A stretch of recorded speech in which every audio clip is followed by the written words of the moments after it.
that is true. And how can I know the fake prophecy and the true prophecy?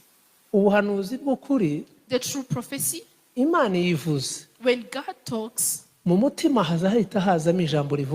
in your heart there is always going to be a word which says,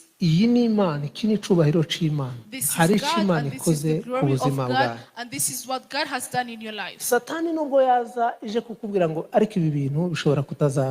Even though Satan is going to come across saying that maybe this is not going to come to pass,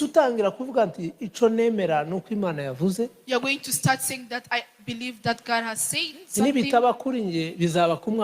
If it doesn't happen to me, it might happen to my offspring. But when God says something, He's going to do it. There is going to come a very strong confirmation which says that God is strong.